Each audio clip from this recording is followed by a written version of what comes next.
Allez, place à présent à regard croisé. Nous parlons ce soir du Bénin. Élection après ouverture d'école et son retour à la normale. On ira ensuite à Madagascar qui signale un premier décès du coronavirus. La Côte d'Ivoire, nous évoquerons cette plainte contre Guillaume Soro à Paris pour torture, assassinat et crimes de guerre. Et puis le Togo, la dynamique est prête à aller jusqu'au bout. Propos de Brigitte Adjamagbo Johnson que nous allons analyser dans cette émission.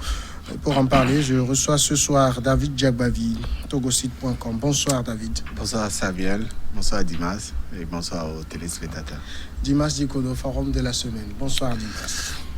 Bonsoir Samuel, David, bonsoir. Et bonsoir à tous ceux qui nous suivent de près et de loin. On commence tout de suite avec le Bénin. Les Béninois étaient aux urnes hier dimanche pour les élections municipales. Le Bénin compte 77 communes et ces élections sont d'un enjeu capital puisque désormais la présidentielle sera subordonnée au parrainage des maires. Alors en l'absence des principaux poids de l'opposition, 5 partis étaient représentés à ce scrutin, dont au moins 4 partis proches du pouvoir, les FCBE, le parti de l'ancien président Thomas Boni-Yayi, y sont également. Mais ce sont surtout des élections municipales qui se sont déroulées dans un contexte de pandémie à coronavirus. David Djagbavi, c'était un risque de faire voter les Béninois à cette période-ci? Oh, d'aucuns diront oui, c'est un risque, hein, mais je pense que c'est dans le cadre du respect du calendrier républicain que les Béninois, le gouvernement béninois a appelé à l'organisation de ces élections.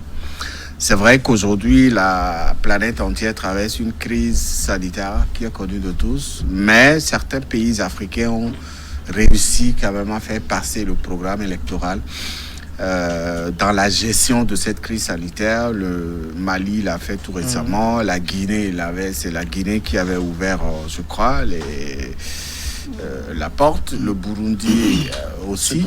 Voilà, donc c'est vrai qu'en face, il y a une crise sanitaire, oui, mais derrière cette crise sanitaire, il y a aussi le calendrier républicain. Tout ça exprime aussi la réelle volonté du gouvernement de Talon de rester dans le respect du programme des élections qui sont retenues pour être organisées cette année. Et aussi dans sa volonté de permettre aux Béninois de choisir les nouveaux maires qui vont être appelés à des fonctions, à de hautes fonctions dans l'administration béninoise. Si le gouvernement béninois estime que les conditions sanitaires sont réunies pour organiser ces élections, eh bien, je pense qu'il faut quand même le soutenir et l'encourager dans ce sens. En refusant d'organiser ces élections, c'est le même peuple béninois ou alors les mêmes acteurs politiques qui risqueraient de tirer sur la corde par rapport au retour je ne pense pas. Talon d'organiser ces Il ne s'agit pas. Et ce qui est bien, c'est que toutes les formations politiques, les plus connues, en tout cas les grosses formations politiques de l'opposition béninoise, ont accepté de participer à ces élections. Ce n'est pas vrai. FCBE, Renaissance. Quel FCBE d'ailleurs? Le FCBE est un regroupement de formations politiques issues de l'opposition béninoise et qui représente en tout cas un pourcentage assez avancé dans l'électorat béninois. Maintenant, si les élections avaient été organisées unilatéralement par Talon, on a vu ce qui s'est passé pour les législatives dernières où les portes avaient été fermées. Cette fois-ci, les portes ont été ouvertes pour les formations politiques de l'opposition. Si vous voulez participer à ces élections, vous y êtes. Si vous ne voulez pas, c'est un choix politique aussi. Et il faut on les a contraints à refuser. Dis-moi, s'il y avait le pari de maintenir le calendrier républicain, c'était un pari risqué pour la période? Bien sûr que c'est trop risqué. Et il ne s'agit pas de faire passer les choses au forceps contre vents et marées pour dire qu'on veut respecter des calendriers républicains ou quoi que ce soit. Un agenda républicain est fait avant tout pour améliorer les conditions de vie des citoyens, pour protéger leur vie et pour ne pas les exposer aux dangers qui minent le monde tout entier. Et donc, je pense que le premier souci des des citoyens, en choisissant les dirigeants, c'est de choisir un abri. C'est de les considérer comme un abri sous lequel ils peuvent se réfugier en cas d'intempéries. Et donc, c'est eux qui sont appelés à faire le meilleur choix, à décider, à les protéger au moment venu. C'est pour ça qu'on les choisit. C'est ça le rôle d'un leader. Un leader ne va pas de façon obtuse pour pouvoir imposer les choses parce que ça doit être comme ça, sans tenir compte des réalités. Pourquoi est-ce que même dans les contrats, on prévoit les cas de force majeure? C'est parce qu'il y a certaines choses qui dépassent la force humaine. Et là, on ne peut rien. Tout le monde va comprendre. Et donc, dire que si Talon avait fait reporter ces élections, les Béninois ne vont pas comprendre, ce n'est pas vrai. Ce n'est pas vrai. Les Béninois vont comprendre que c'est pour leur propre santé, pour leur propre survie, que les élections ont été reportées. Vous voyez, on veut citer des exemples qui sont en réalité des nivellements vers le bas. Parce que ceux qui se sont entêtés à organiser ça, quels ont été les résultats?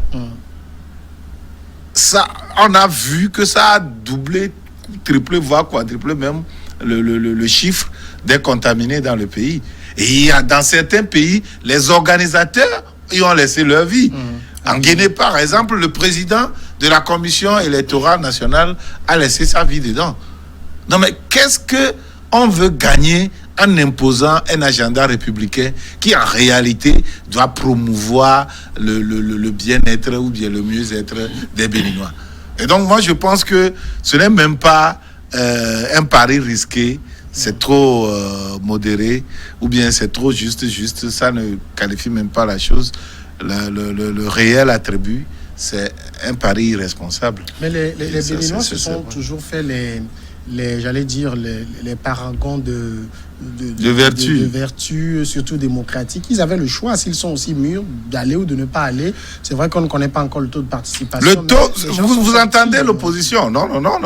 En tout cas, pour beaucoup de voix, les gens ne sont pas sortis.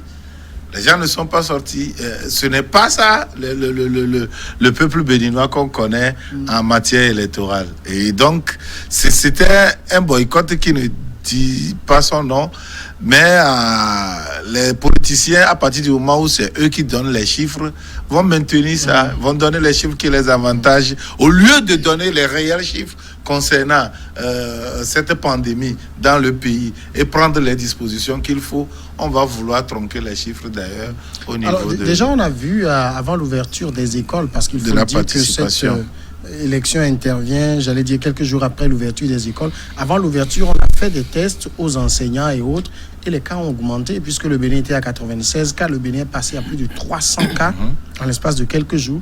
Les élections, soyons sûrs, ce qui s'est passé au Mali, en Guinée, ça risque peut-être de se produire au Bénin.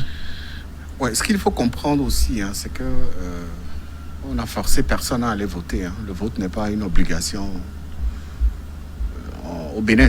En tout cas, chez nous, au Togo, le vote n'est pas obligatoire. Donc, vous pensez qu'on organise une élection et tout le monde reste à la maison, c'est la meilleure? Il y a eu des pays où le taux, on a vu un peu ce qui s'est passé au présidentiel du Mali, dernièrement, où les Maliens n'étaient pas sortis. Donc, c'est pas une obligation. Et moi, je pense que le gouvernement béninois veut véritablement donner la parole au peuple béninois pour qu'il puisse s'exprimer sur... David, sachant pertinemment que le peuple ne sera pas au rendez-vous, alors on donne la parole à quel peuple? À un peuple qui sera absent? Justement, tu avais dit tout de suite ici que le vote n'est pas obligatoire. Ok, si le vote n'est pas obligatoire, ce qui veut dire que quoi? Ce qui veut dire que si c'est 3 personnes qui sont sorties pour voter quelqu'un, la personne est élue. Oui. Donc maintenant, est-ce que c'est le peuple qui répond réellement là-bas? Non, mais c'est ça. Donné au peuple. Le peuple, quitte au peuple de l'accepter ou pas. Mais est-ce que vous ne pensez pas que si Talon s'était risqué à reporter, on l'aurait compris? S'il s'était risqué à reporter, oui, ça aurait été la volonté de tout le monde. Mais est-ce que la classe politique si lui le fait, c'est la volonté de béninoise pourrait comprendre son désir de reporter ces élections en face de la crise sanitaire. Oui, puisque aujourd'hui, Talon... C'est un argument que personne ne peut réfuter. Puisqu'aujourd'hui, Talon est accusé de s'accaparer du pouvoir, de mettre à l'écart son opposition, d'empêcher ses opposants à participer à des élections. Aujourd'hui, voilà le président béninois qui manifeste sa volonté faire organiser des élections. Dans quelles conditions les Béninois puissent s'exprimer, pour que les Béninois puissent porter leur choix sur les prochains maires à être élus. Et on trouve encore à dire que c'est risqué. D'accord, c'est risqué parce qu'en face, il y a une crise.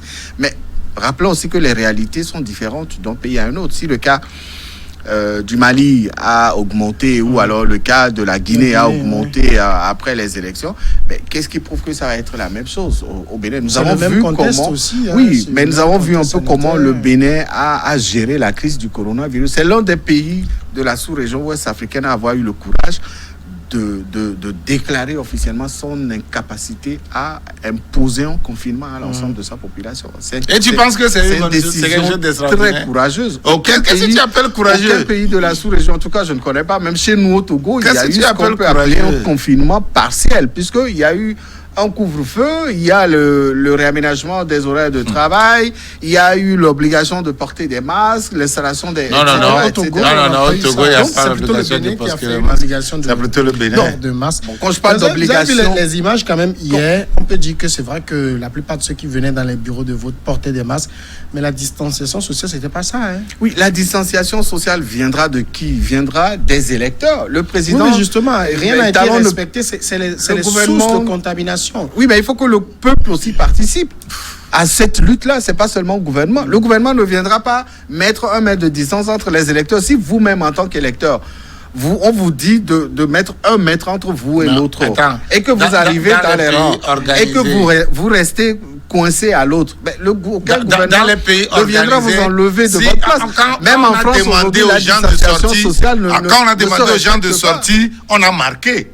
On a marqué les espaces. Mais tu as vu. On a marqué les espaces. Donc, si vous savez que vous voulez jeter le peuple dans la gueule du loup. Non, personne.